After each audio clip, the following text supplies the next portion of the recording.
Alors là, c'est parti pour le salage. Je vais saler le lard et les rôtis, et aussi le jambon qui est là-bas. Il y a 11,7 kg ici, et je crois 11 kg et quelques pour le jambon. Ça veut dire que je vais les frotter dans un premier temps, tous les deux, avec 400 g de sel et 100 g de sucre. Le sel, je crois que c'est pour empêcher des bactéries d'arriver dessus. Et le sucre, c'est pour, je sais pas, favoriser l'acide lactique ou un truc comme ça. Et donc je fais ça maintenant. Dans 3 jours, je refais la même chose, mais avec un peu moins de sel et un peu moins de sucre. J'attends une semaine et je refais la même chose. Donc là, j'ai déjà fait mon petit mélange.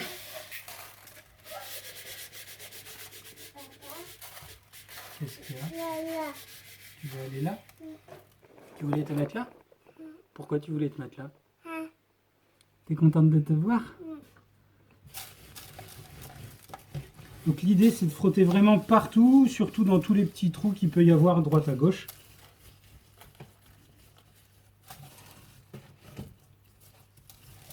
J'ai l'impression que ça fait pas beaucoup quand même.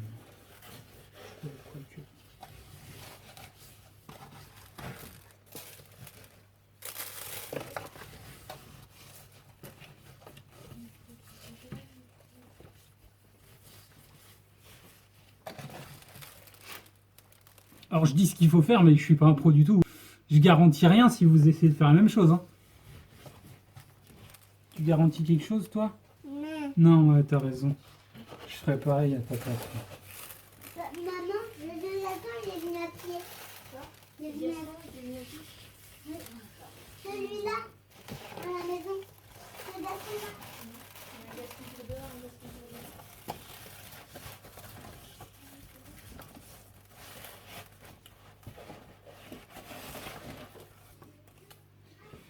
Alors là, j'ai tout frotté, sauf que je trouve que ça fait pas assez de sel. Du coup, dans le doute, je vais doubler les proportions. Et on va faire la même chose avec le jambon. Ça fait son poids. Donc là, surtout avec le jambon, le sel, on va bien aller le mettre partout à l'intérieur.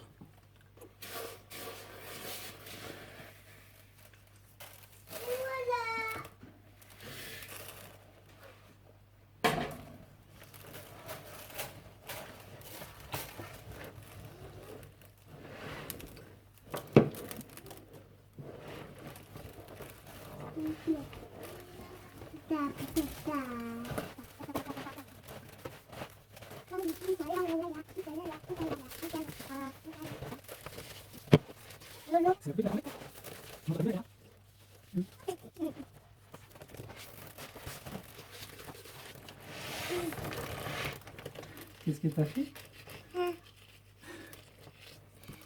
Vu qu'il y a du sel, ça va rendre beaucoup d'eau. Et si je le laisse comme ça dans un bac plein, il va macérer dans son eau et je suis pas sûr que ce soit très bon. Ça doit pouvoir se faire puisqu'on peut, on peut mettre dans des saumures avec du sel. Mais là, ils ont dit qu'il faut mettre sur un truc qui laisse passer l'eau. En fait, j'ai une autre caisse comme ça. Du coup, la viande, je vais la mettre dans la caisse là.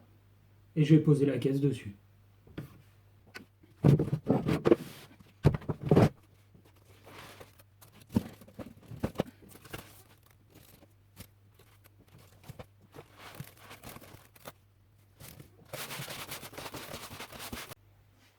Donc 3 jours plus tard, on reprend les pièces de viande qui avaient été mises au sel. Voilà, donc on a ici là notre pièce de lard. Là on a le jambon et en dessous du lard on avait les deux rôtis. Donc on a 2 fois 12 kg. En jus ça en a donné pas mal. Je sais pas si vous allez bien voir. Voilà. Bon. Donc ce que je vais faire maintenant, c'est enlever le jus évidemment, reprendre chacune des pièces de viande que je vais refrotter avec du sel. Donc là l'idée c'est je refrotte avec ce nouveau mélange et je remets les pièces de viande dans la même caisse dans un autre ordre pour que la salaison soit un petit peu plus homogène.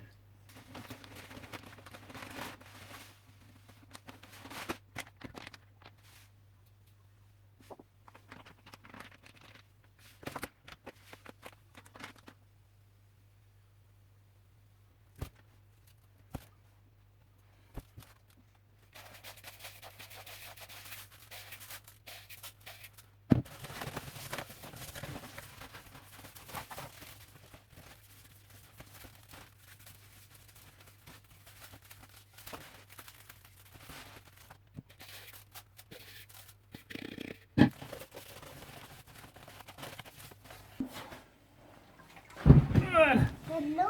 Et c'est parti pour le troisième passage au sel. Donc là, ça fait une grosse semaine qu'ils sont en train d'attendre. Ils ont encore rendu plein d'eau. Je vais les refrotter avec 400 grammes de sel et 100 grammes de sucre. En eau, c'est juste énorme tout ce que ça a rendu. Ah, il est bien dodu. Il est bien dodu. Il a commencé à changer un petit peu de couleur là. Et il a bien durci. Ça sent comme les jambons secs qu'on achète tout fait. C'est vrai que la couleur elle est un petit peu bizarre, mais l'odeur c'est vraiment l'odeur du jambon sec. On a, je vous rappelle là, les trois rôtis et le lard. Ils partent pour 15 jours au séchage. Et le jambon qui est là, donc ce sera à peu près 3 semaines. Bon, bah, je suis allé rechercher le lard au sel. Alors, il faut le faire macérer dans du vin blanc. Alors, je profite de faire ça maintenant, parce que de toute façon, j'avais envie de boire un coup. Mais pas que pour ça, parce qu'il fallait le laisser sécher, c'était 15 jours. Et là, je pense qu'on en est à 15-20 jours. Donc là, il faut que je le mette à macérer dans du vin blanc. Oui, avant, il faut que je le passe à l'eau pour enlever tout le sel, que je le rince bien, histoire qu'il ne soit pas trop salé après. On verra ça de toute façon, puisque comme je vous avais dit, j'ai mis beaucoup plus de sel, puisque je ne sentais pas les proportions. Bon, ça, on verra à la dégustation. En attendant, on va boire un coup. Après, je le rince à l'eau, et après, je le fais macérer.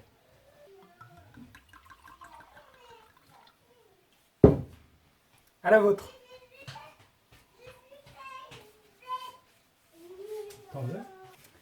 J'ai réfléchi avec ma tête et je me suis dit pour savoir si c'est trop salé ou pas, je vais couper une tranche tout de suite et puis je vais la faire cuire. Comme ça je goûterai, on en aura une idée. Ce qui est sûr dans l'histoire, c'est que ça sent super bon.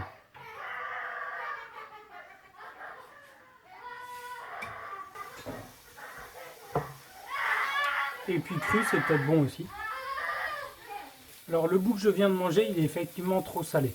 Mais à part le goût du sel qui est fort, ça a vraiment le goût de jambon sec. Mais pas encore sec. C'est le goût, mais pas la consistance. Qu'est-ce que tu voulais montrer?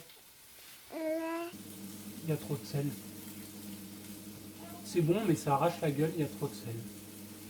Diane veut goûter, alors je lui donne un petit bout, vous allez voir s'il y a trop de sel ou pas. Tiens. C'est bon ou pas? Ouais. Est-ce que ça pique un peu dans la bouche? Non. Non. Tu leur dis que ça pique pas dans la bouche? Pas. Comment tu trouves? C'est bon? Ça pique ou pas? Oui. Quentin trouve que ça pique un peu. En vrai, j'en ai mangé un peu plus. Il faut que je trouve une solution. On va goûter le milieu. Si c'est pas trop salé, je vais plutôt essayer d'en faire de la charcuterie.